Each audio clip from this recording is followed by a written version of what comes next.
Welcome back to my course, World History after the 1500s. So we are nearing to the end of the semester. Next week will be the end of classes. So today, if you follow your syllabus, our last topic is welfare capitalism and the clash of civilizations. Essentially, what we are going to discuss today is the fate of the world, development of the world in the wake of the communism collapse. So when in the 1980s, 1990s, in China, in the Soviet Union, Eastern Europe, and other areas of the world, socialism and communism was going down, and what came to replace it?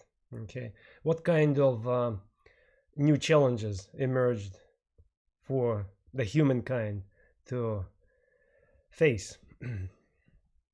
When I broke this conversation in two parts. First, we will be talking about so-called welfare capitalism. Okay, supposedly after the decline of the Soviet Union and other communist and socialist countries, the Western capitalism, at least that's how many ideologists in the West said, the Western capitalism won this war with communism. Okay, and there were some ideologists, and name of one I will mention, who said that that was the end of history.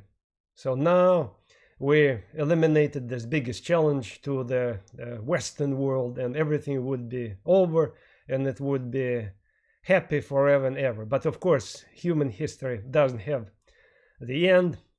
We always will be facing challenges. Even if we overcome something, something new will show up, unexpected, something new which nobody expects. So human history, it's a constant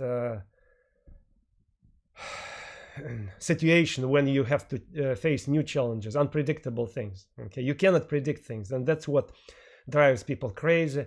They want to arrest the development of the world. They want to see what will happen, so there's to have some kind of closure. But unfortunately, there is no closure to human history. Human history, it's an open story. Okay, and the story will be told, retold, and acted by us, and it will never end. Okay, unless the human society ends. Okay, so let's get going.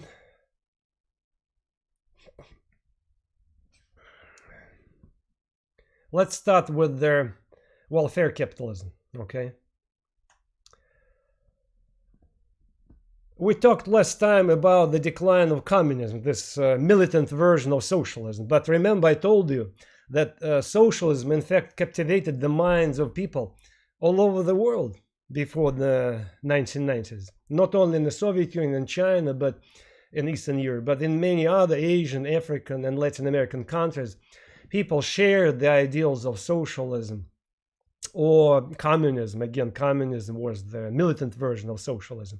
But slowly but surely, since the 1980s, socialism started to go down because economically it was not sustainable, and more people, politicians, were coming to conclusion that it's not sustainable. So socialist development, it was the deadlock, the end. Okay, and new ideas became popular. And on the heels of this collapse of socialism, global collapse in many countries, a book was published with a very characteristic title, and that is why I wanted to draw your attention to this book. The title of this book is The End of History by Francis Fukuyama. Francis Fukuyama, he was Japanese American, essentially an American who grew up in the United States. He worked for the US State Department. Okay, at the same time, he was writing on the side books on history, politics. So right now he is a distinguished professor with a bunch of titles. I think he works for Georgetown University in Washington, professor of political science. So he wrote this book, The End of History. At first, in fact, in 1989, he wrote this as an article. Then he expanded it and retitled it as The End of History and the Last Man. So here in this book, he argued that throughout the 20th century, the world had to face two big challenges. Okay, the first challenge was National Socialism in Germany, and the world successfully defeated this challenge, overcame this challenge. 1945, the end of this Hitlerite state, when the Western democracies won, and Soviet Union also was on the side of Western democracies, another dictatorship. Then Francis Fukuyama tells us that there was another big challenge to their liberal democracy. It was communism. And now he said, look what is going on. So see, he wrote this book in 1992. Now we are witnessing that communism was going down. Not only communism, but socialism in general. Different versions of socialism. They were going down. So what is going to replace this communist project? Okay, National Socialist project was gone, destroyed. Communism, broadly speaking, socialist project was collapsing on its own because of its economic inefficiency. Okay, and Francis Fukuyama tells us that he said, look, now we see that welfare capitalism is winning. He said it won in case of Europe, where communism collapsed. But all over the world, we see how many former countries who claimed socialism, now they switch to some kind of capitalism, but it's not exactly a free market capitalism. So what was it? What kind of society came to replace, came to dominate the world, according to Francis Fukuyama? He said, look, now we have this type of society winning the world. It's welfare capitalism or liberal democracy. What kind of society is this? It's a mixture of socialism and capitalism. Okay, remember we talked about Keynesianism, John Maynard Keynes, remember? When we discussed the New Deal in the United States. This type of society, the New Deal, when a powerful regulatory state exists with free market and gives leeway, the state gives leeway to free market, but at the same time regulates this market, regulates the life. So this kind of mixture. In the time of trouble, the powerful state comes and navigates people where they should go, what to do. So this type of society, the New Deal type of society, a liberal democracy, or welfare capitalism, or mixture, capitalism and socialism, this kind of middle ground, that would be the way of the future. And he talked about the end of history. So Francis Fukuyama metaphorically was speaking about the end of history. He said that would be it, because we found the way, and that would be this way society that existed in Western Europe, France, UK, Western Germany, and the United States, Canada. So that would be the way of the future. Welfare state. Welfare state. Okay. That was his vision. In order to understand, for you to understand what was going on, so I drew here for your convenience this scheme, okay, according to Fukuyama. Look, we had the Soviet Union, communist Soviet Union, where everything was controlled by the state. See white cube. So there was no room for the private sector. The private sector, it's a blue. White, it's a government. So Soviet Union and many other communist countries, everything was controlled by the state. So see the white cube, where there was no room for private property. Okay. At the same time, in Western Europe, we have this nice mixture of government and private enterprise, welfare state. Okay. In the United States, he said, we have more private state and less government, traditionally, because Americans don't like big government. But the ideal society, it would be, as I said, the New Deal or Western Europe, like it existed in Western European countries, where half and half. Okay, this mixture of capitalism and socialism. So now, according to Fukuyama, we eliminated this total domination of the state because it's extreme, it's wrong, we don't need this. It doesn't work. But at the same time, we have to be skeptical about the American tradition of individualism, free market. So it's not good either. What we need to do is the New Deal, what FDR did during the New Deal in the 1930s, or what we had in Western Europe by 1980s, 1990s, the welfare capitalism, okay, where a large safety net, where people received generous unemployment benefits, food, free education, free health care. At the same time, there is room for the private enterprise, and the state regulates, heavily imposes heavy taxation on the private enterprise. That's the way to go. Okay, that's what he said. Let's take a look at the sources of welfare capitalism in the world. Okay, so according to Francis Fukuyama, this ideology of the welfare state, that would be it. That would be the way of the future. Okay, of course, any reasonable person could say, hey, wait a second, it couldn't be the only way, because there might be other ways. Some people might disagree with this, some people might not accept this, and in fact we have it right now.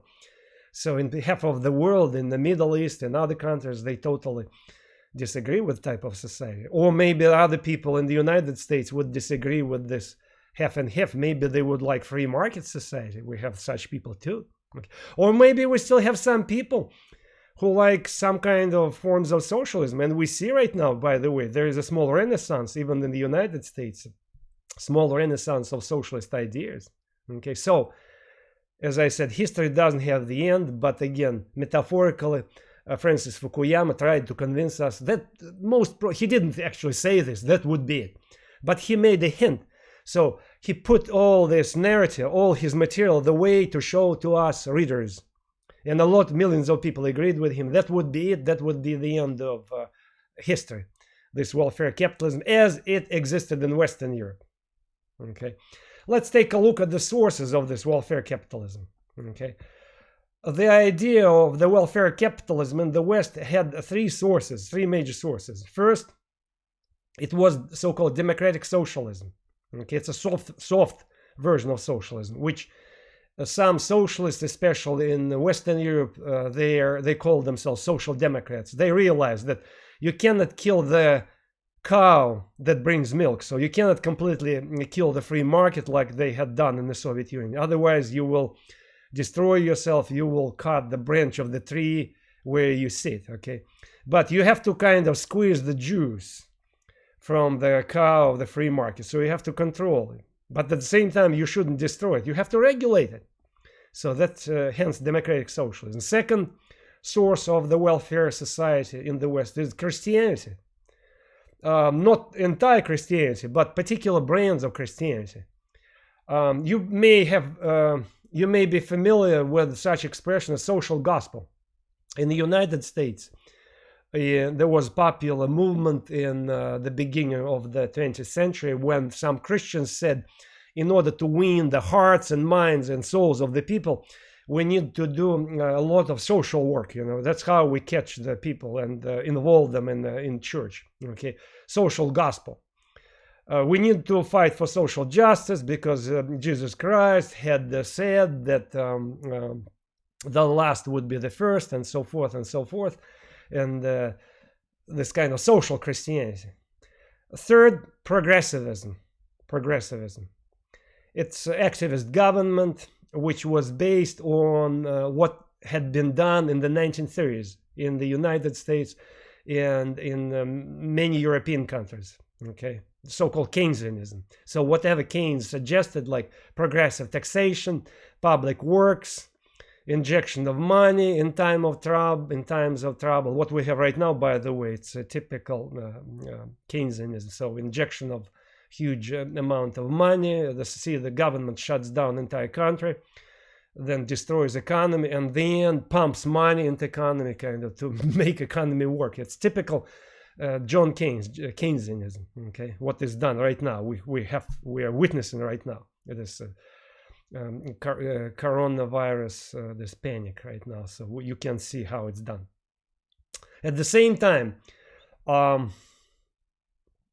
before the 1990s, welfare state developed more in Europe and less in the United States. Why? Because the United States traditionally was more, because of historical circumstances, the United States traditionally was a more individualistic country. Okay, it was a country where, by historical tradition, I remember I mentioned it in one of my lectures, that traditionally people didn't love big government. Okay, of course, right now we have these two parts of the United States fighting against each other. So one part said we need the big government, activist government. Others said no, we need less government because it screws up everything. It's a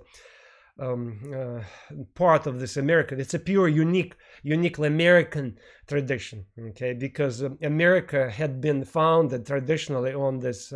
On the basis of this independent Puritan communities. Remember, we talked about the American Revolution, when they had self-government, when they voted from below, they elected their ministers, and there was no umbrella big government like a religious power, pope, or a king on top of them. So hence this despise for this big welfare state. Although, I repeat, since the 1930s, in the United States, we also have a powerful welfare state that expanded its wings, but not as powerful as in Western Europe. Okay. The welfare state or welfare capitalism reached its peak, its kind of golden days in the 1960s, when, for example, in the United States, LBJ, Lyndon Benjamin Johnson, Democratic president, embarked on an ambitious program of war on poverty.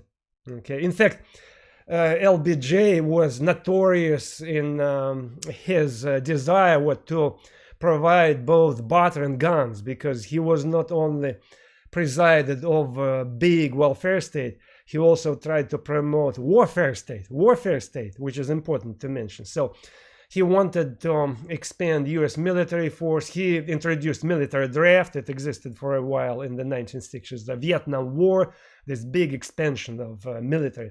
And at the same time, he does this war on poverty, Medicaid, Medicare, giving perks to corporations, big businesses. So both people below, people above, so everybody had to receive perks from the government.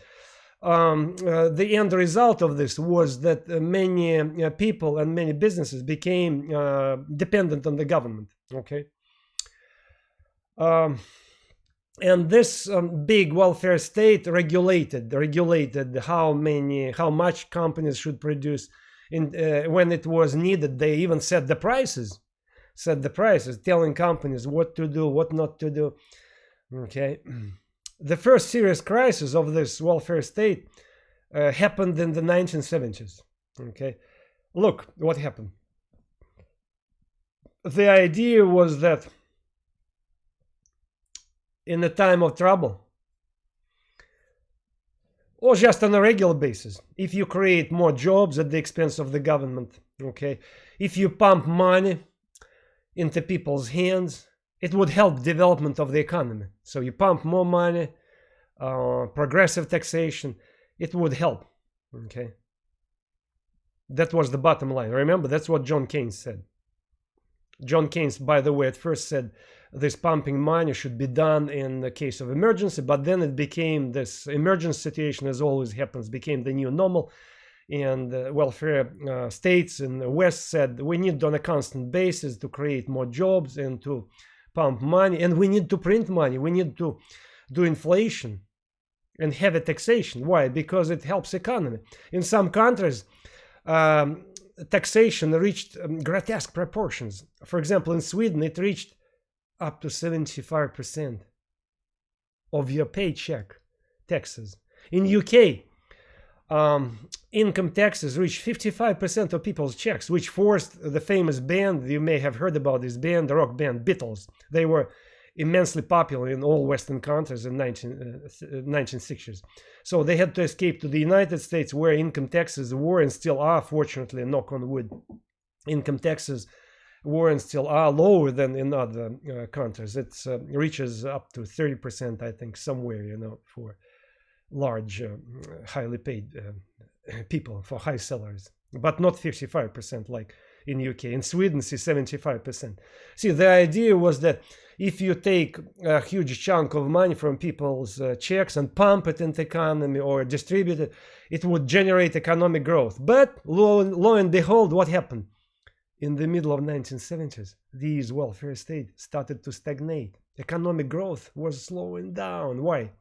Because people had no incentives to save money, because they were losing. They were losing a huge chunks of their checks, so they were not interested. They had no money to invest. They had no interest to buy, and because they had no money, and plus they were not interested to work hard because they knew that a huge chunk of your money would be seized by the state.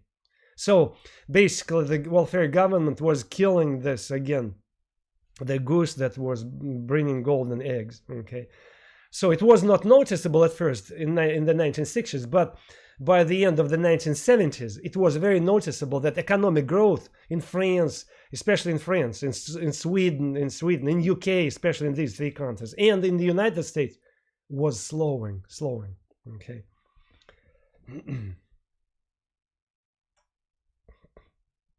On top of this, the progress of medicine in Western countries resulted in what? In old people living longer lives. When in the 1930s, for instance, people died, the males died when they were in their 50s, women died when they were in their 60s. But now the life expectancy increased. People started to die in their 70s. So which started to destroy Social Security, which had been introduced in US by FDR, and in many other European countries, they had their own version of Social Security. So Social Security pyramid scheme is based on what? That we have more people who work, younger people, and who subsidize this scheme, because the more able working people, young people we have, the more we have at this monetary scheme, the more older senior people would have pensions. Okay, but when you have less people working and more retired people, you will destroy the whole scheme. Okay, now, by the way, we're almost out of this. So the Social Security on the brink of destruction, because it eats itself. There is no money there right now, because we have millions of people retired who live until their 90s. Okay, and we have fewer people who work. Okay. Another thing, out of control deficit spending. So government borrowed money from people, subsidized works. In US, the debt was $16 trillion, and it's even more right now. Under Obama, Trump, it increased, skyrocketed. I don't know. You can Google the number. It's a huge. It's probably doubled already right now. So my data goes back to 2014. Okay. So this development of society provoked a crisis, first crisis, 2008, when crisis started in housing, when the government artificially tried to give each family housing. Each American family should have housing. So banks were forced to give credit to everybody. Everybody before 2008 could get a home loan, even people who had lousy jobs, who didn't have a good credit. Everybody was doing it. But why did banks doing such a reckless job, giving mortgage to everybody? Everybody, especially poor people. Government said poor people should have a house. Everybody should have a house. Okay, although not everybody by their financial status was to have a house, if we face the reality, but it was not the way. The way was that American government encouraged everybody to have a house, and the banks were forced to give loans, mortgages to everybody. Okay, so why did banks do it? Because government said, in case if people don't want to pay their mortgage, we're going to cover your expenses. So what happened? Millions of these fake mortgages, which were not backed up by good salaries, because sometimes people even didn't have a good income or no income at all, no down payment. On many occasions, I remember when I got my house in 2006, there was no down payment. There was no down payment. Okay, so you just go ahead and get mortgage.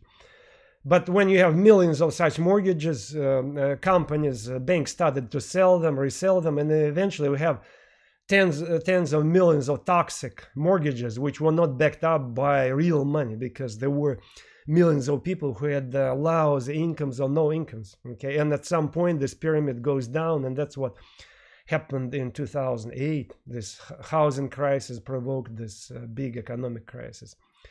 The crisis expanded to other branches of economy, and soon we have a huge crisis. The welfare capitalism faced the crisis.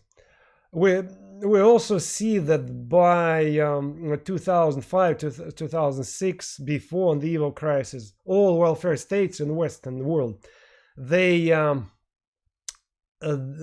were highly bureaucratic states. So in the process of their developments, these welfare states created huge bureaucracies.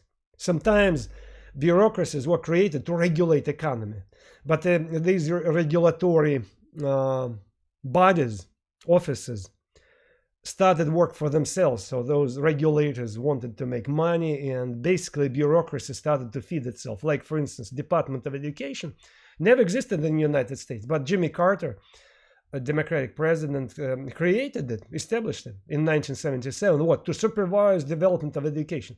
Lo and behold, before 1977, US education was on the top of the pyramid, occupied the top in terms of quality.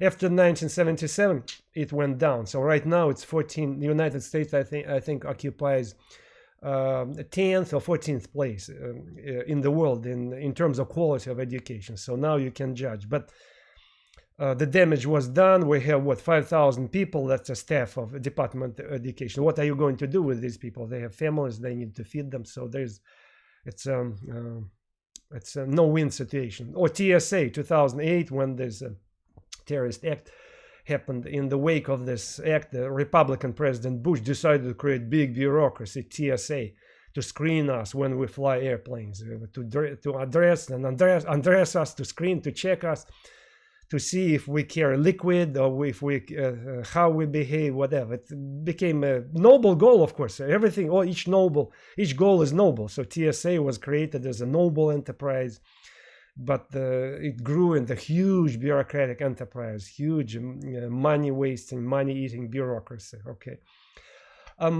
Printing money was an established practice. So 3% each year, dollar was losing its value.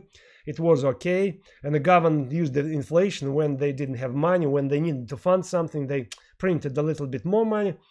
And of course, you don't see right away how inflation affects your incomes. It only becomes noticeable 1 or 2 years later.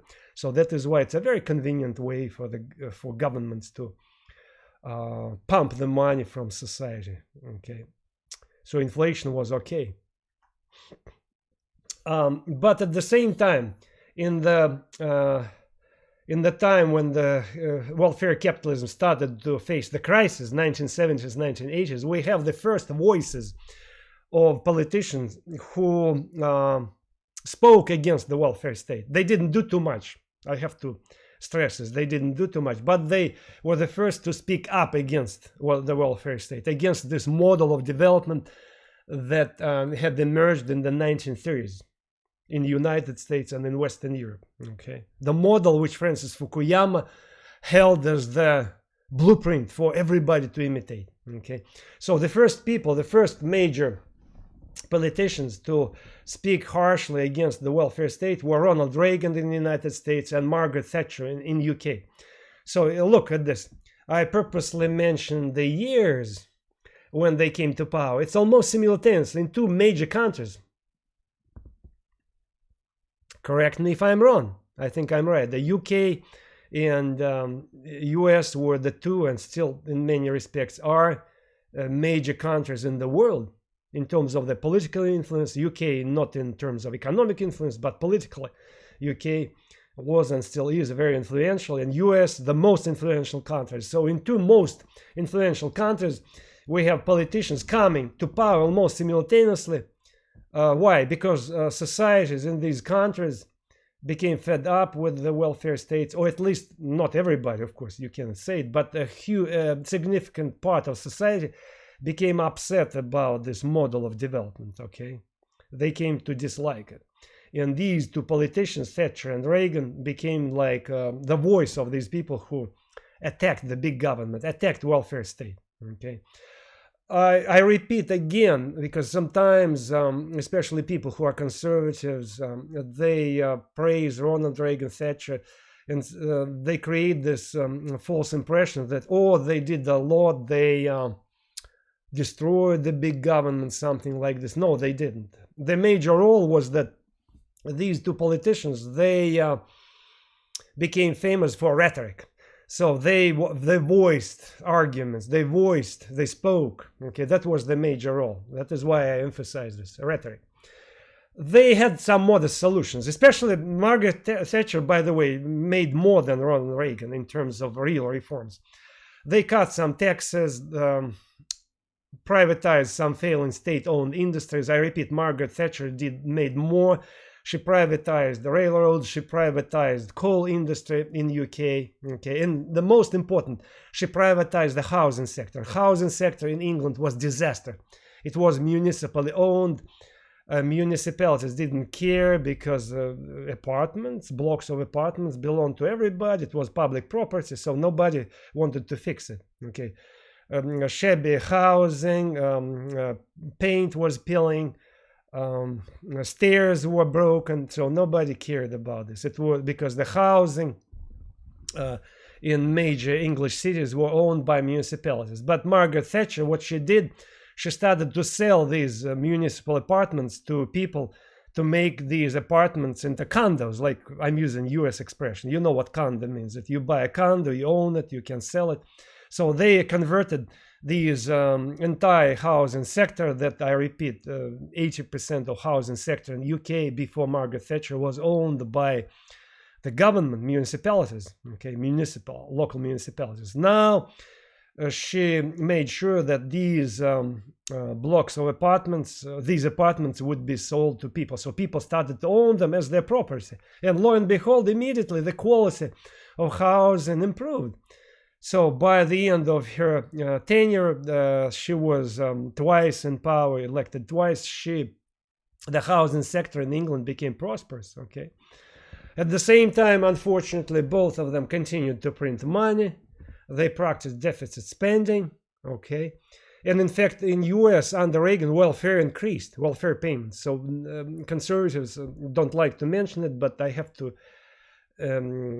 mention it. Okay. Although by rhetoric, Reagan became famous. He spoke against the big state. And remember, he said the famous phrase that about the state being the major problem of economic development. Although in reality, he could not control it because he had no control of the US Congress, okay, under during his tenure, because he had no control of the Congress. Plus, he himself earlier, strange as it may sound, he changed his views. In 1930s, he was a New Dealer, Reagan.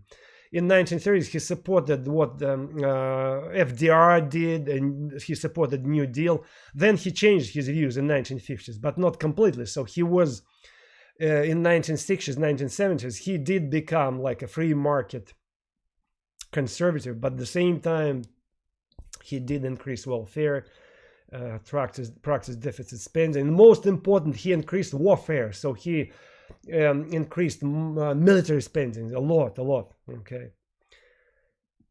So these two politicians were very important, but their role was more rhetorical. So they were the first to rise up and criticize this expanding welfare state. All right. So now I'm shifting to the second part of my conversation today. It's a clash of civilizations. Okay. Talking about welfare state, we found out that definitely it was not the way of the future. Definitely this society had its advantages in the past and drawbacks. We talked about it. And definitely this type of society was challenged increasingly beginning from 1980s and 1990s. Okay. But what about new challenges which emerged in the wake of the collapse after the end of the Cold War, in the wake of collapse of socialism in the East? What kind of new challenges? And here we have to shift our attention to a second title, which I would like to bring to your attention today. This is the book called Clash of Civilizations, 1996, by Samuel Huntington. Another political science professor, US-based. In fact, Francis Fukuyama was a student of Samuel Huntington, so they knew each other. It's interesting. Okay, what Huntington tries to tell us in this book. Again, this book became a bestseller, millions of copies. So you can read it online, click it in PDF if you're interested. There are a bunch of pirated copies if you want to read. I have one of them. If you are interested, I can send it to you. Anyway, Huntington tells us that in the wake of the Cold War was over. Remember, on the Cold War, we have the world split in two big parts. You know, the countries which supported Soviet Union, the world of socialism, and on the other hand, the countries which supported United States and Western Europe, so-called capitalism. Although I repeat, it was not complete capitalism; it was more what welfare state, this Keynesianism. Okay. But now the situation changed. There was no anymore the world of socialism. And now Huntington said, in the wake of the Cold War, the major challenge for our world would be the conflict of different civilizations. That's what he said. And he even provided in his book a map of the major civilizations. He said, look, since the major clash was gone, now we're going to have several civilizations which are going to fight each other. Not literally, sometimes verbally, sometimes economically, sometimes militarily, maybe. He doesn't exclude his option, but the same, different types of challenges. Look, he said, on the one hand, we have the Western civilization. So you know what it means, the West, right? The West, US, Canada, plus Europe. On the other hand, we have Orthodox civilization. It's Russia. It's a Greek Orthodox countries which traditionally side with Russia. At the same time, we have Islamic civilization. Look, and by the way, he said this civilization was expanding. He was right in this case. So the world of Islam, it's a very vital, expanding civilization. See, we have African civilizations here. Okay, we have Latin American or Iberian civilization. He called it, based on Catholic Church legacy of what Spanish culture, Portuguese culture, Catholic Church, and the Native Americans, local indigenous Native Americans. This mixture.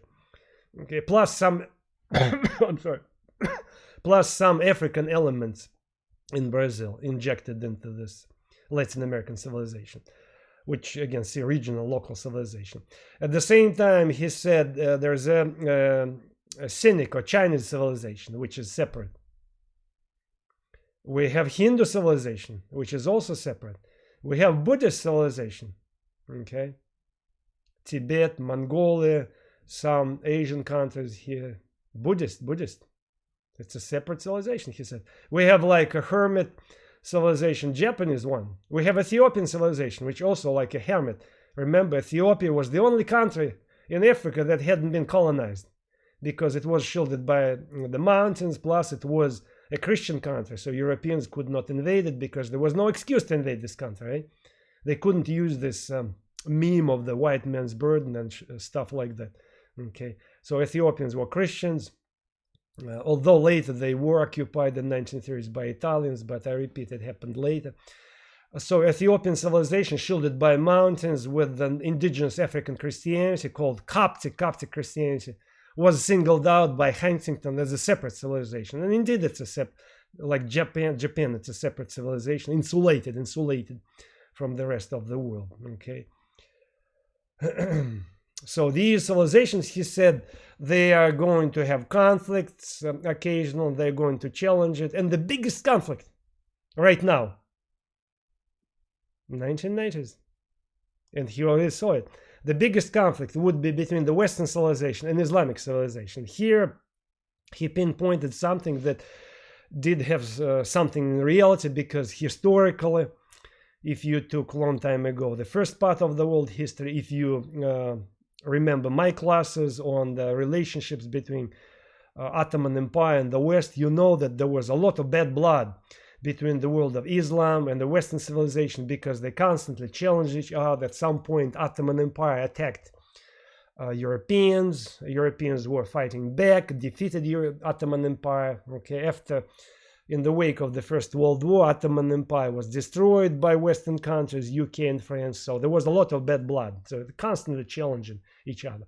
And that's what he said would be the major kind of mainstream conflict in 21st century. I guess he was right in this case. Okay.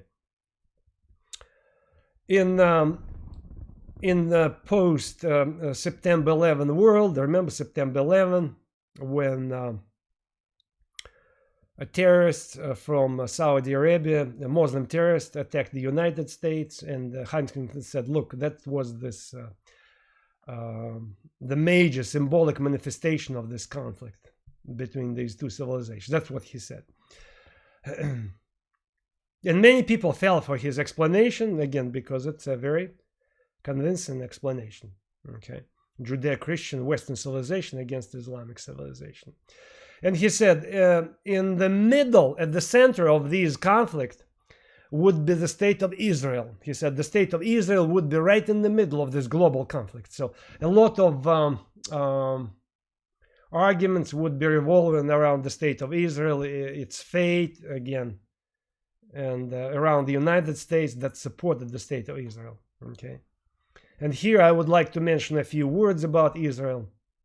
It's a unique example when, as a result of the Holocaust, remember we talked about the Second World War, that 6 million Jews were killed, slaughtered by Hitlerites, okay, in Eastern Europe, Hitlerites and collaborators of Nazi, among Russians, Ukrainians who killed the Jews, okay.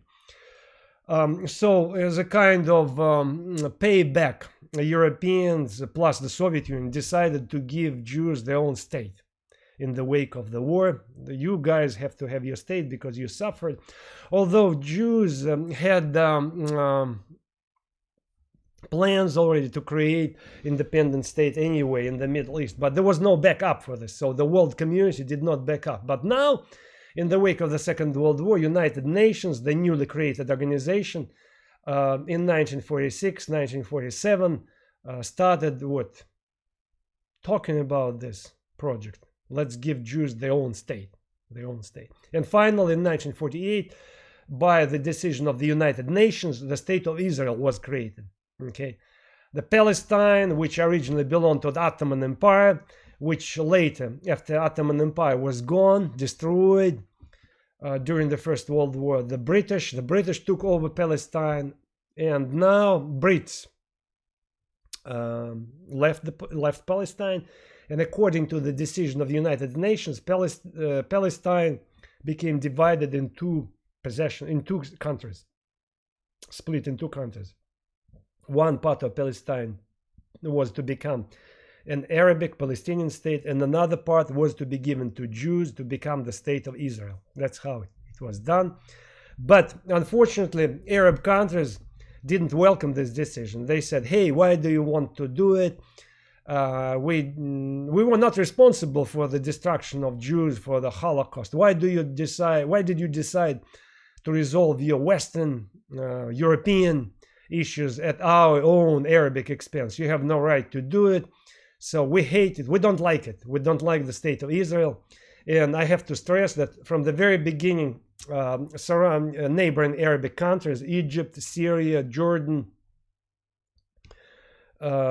Saudi Arabia, they didn't recognize the state of Israel, and they decided to destroy the state of Israel. So that was their goal. They immediately attacked the state of Israel.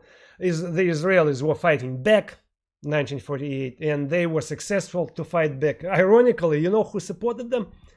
The Soviet Union and Czechoslovakia, the Soviet satellite country. They provided guns and ammunition to the state of Israel because Stalin believed that by supporting immigration of Jews from Eastern Europe to Israel, and a lot of Jews who immigrated to Israel, they were socialists. They loved socialism or communism.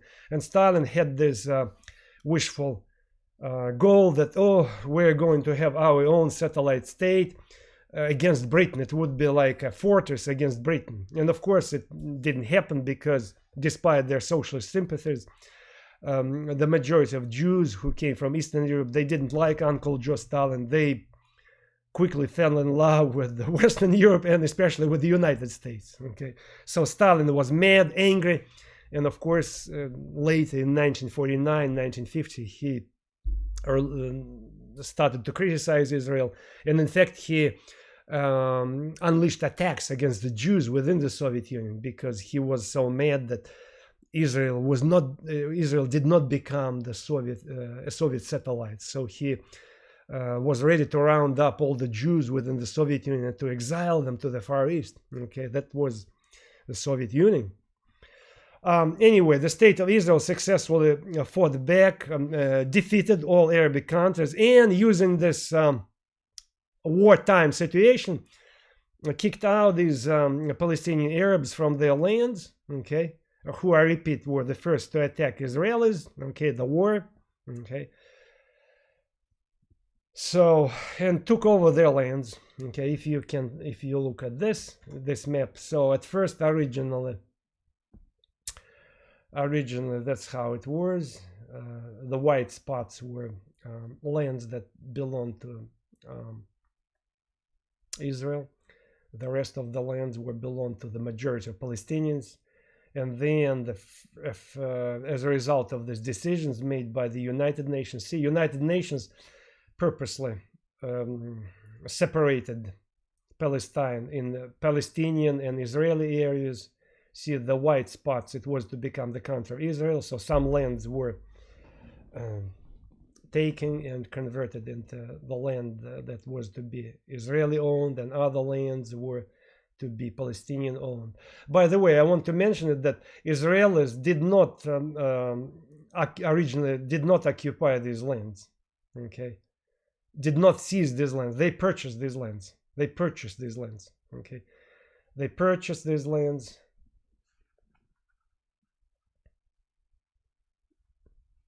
And that's how, according to decision of the United Nations, these purchased lands, because there were a lot of sponsors in Western Europe, United States, who had the Jewish Relief Fund. So they donated money to buy these lands from absentee lords, Arabic lords, who didn't need these lands. So they will not seize these lands.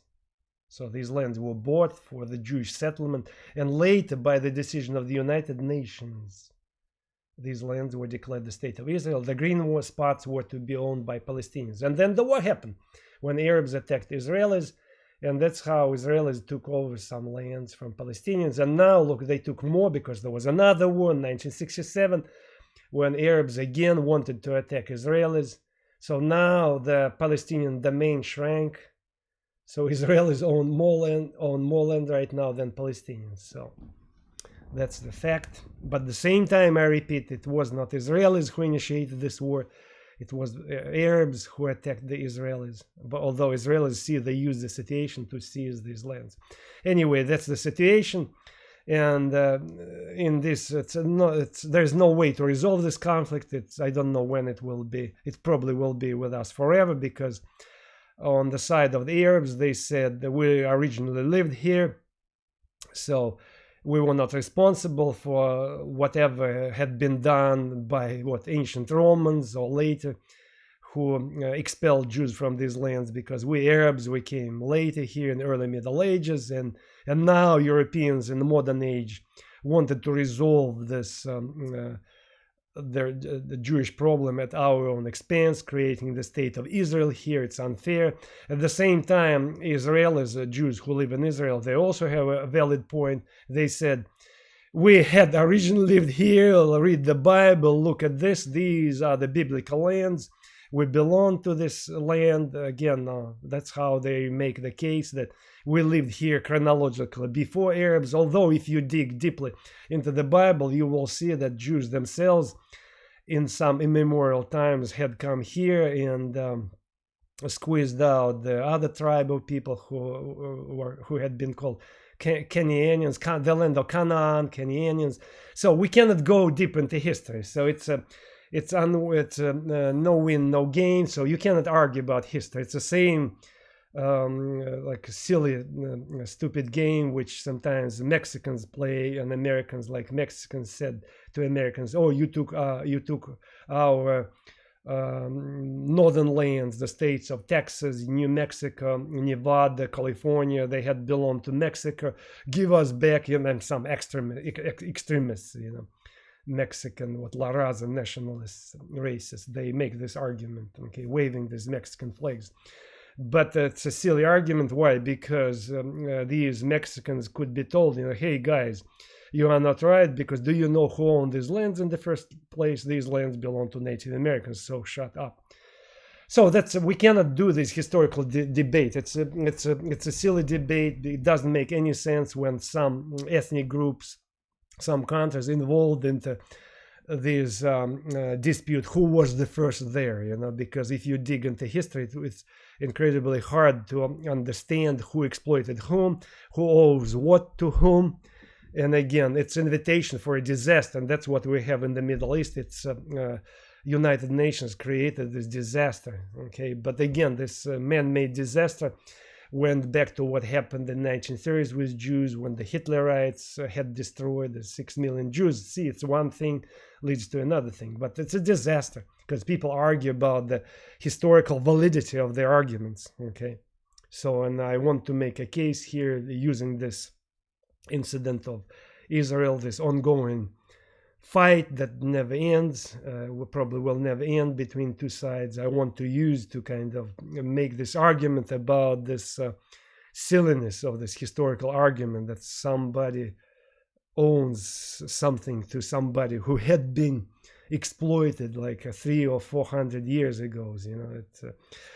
Anyway, that's the debate. That's the debate we have on our hands in the Middle East. It's this country in the center, Israel, of this clash between the Western world and with the world of Islam.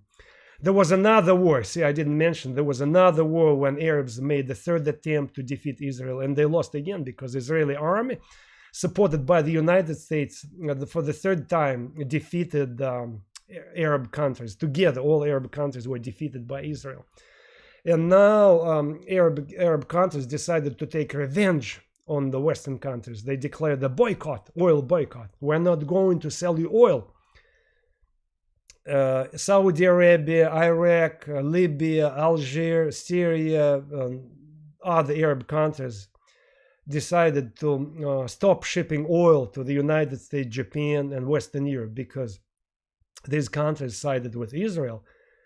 The country that supported Arabs against Israel was the Soviet Union at that time, okay?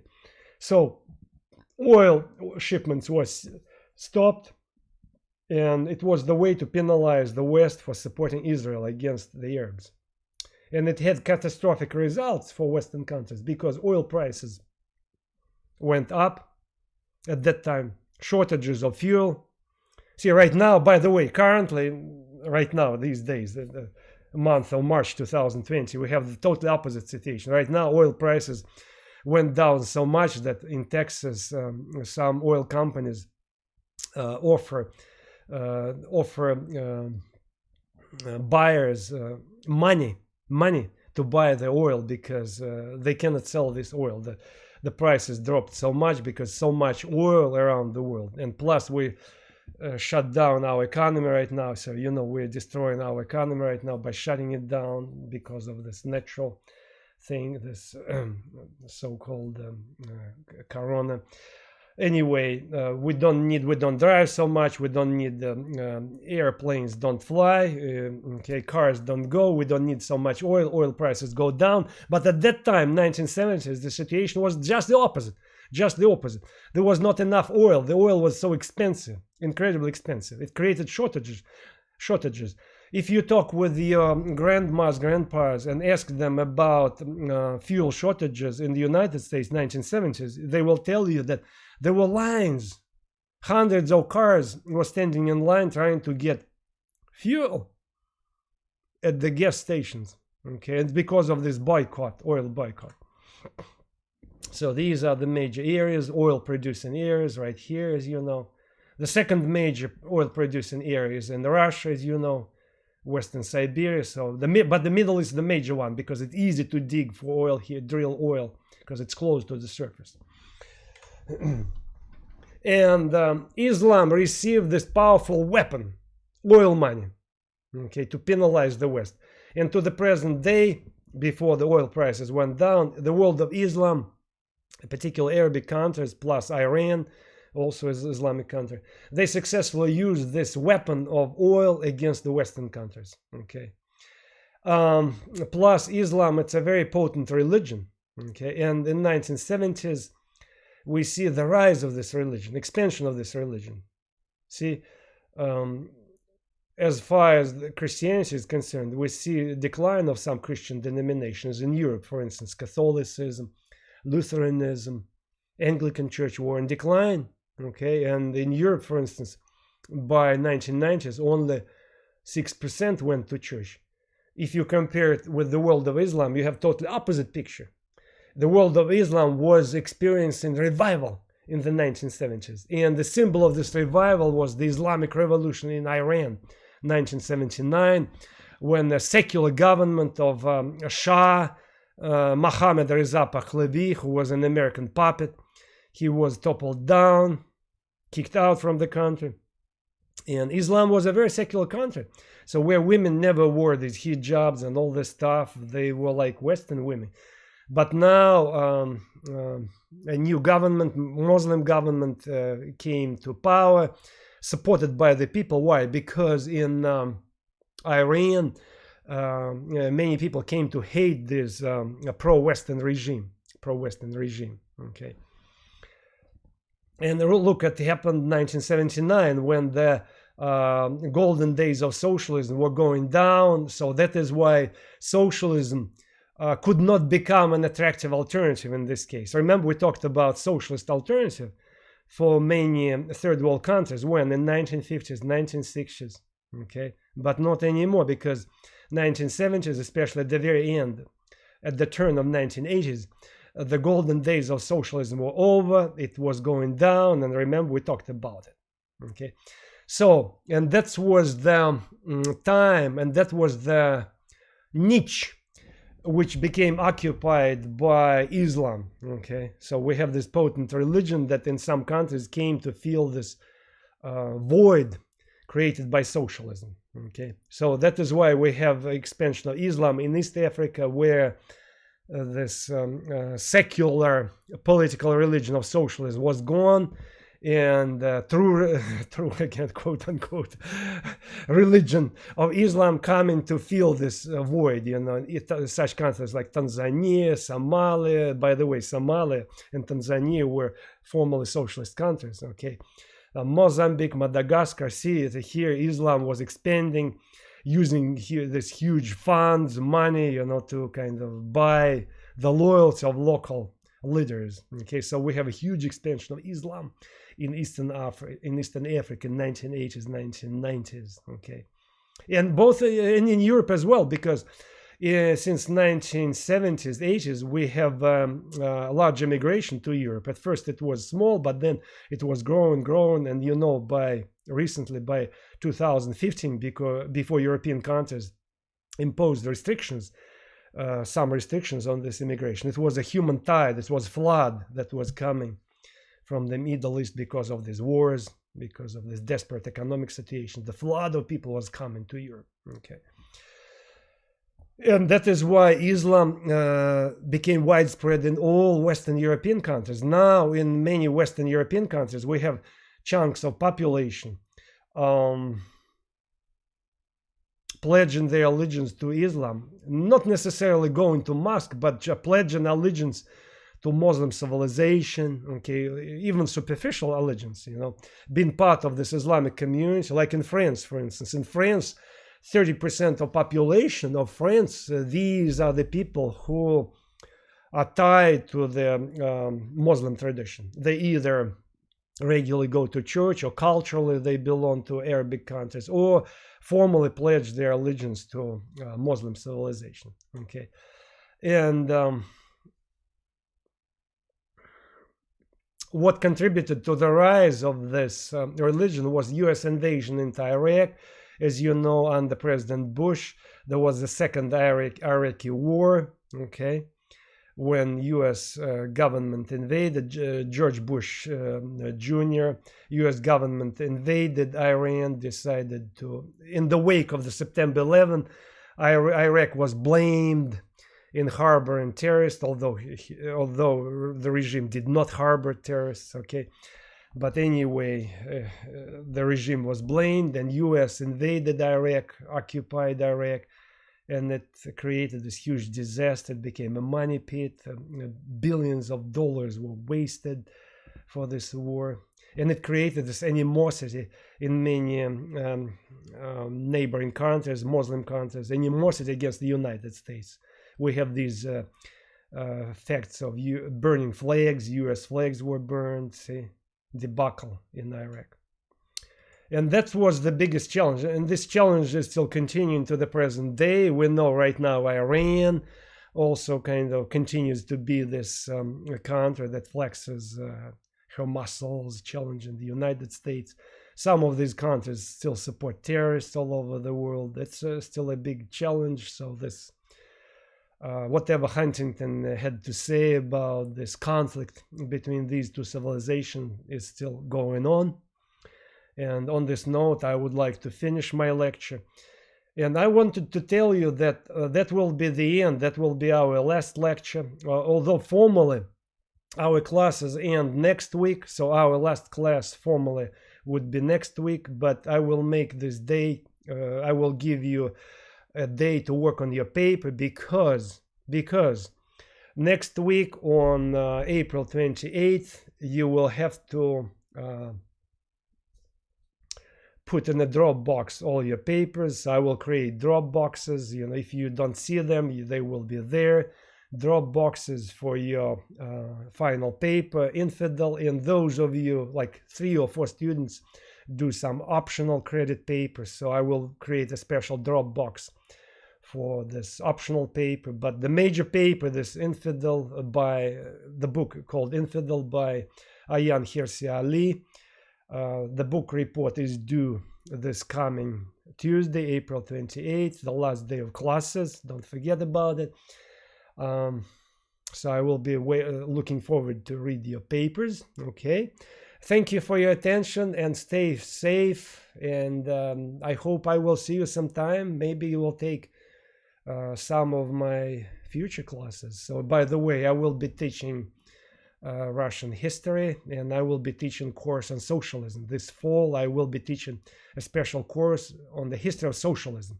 So if you're interested in this, so some of you might take this course. Okay, it will be available physically if we meet physically, if our campus is open.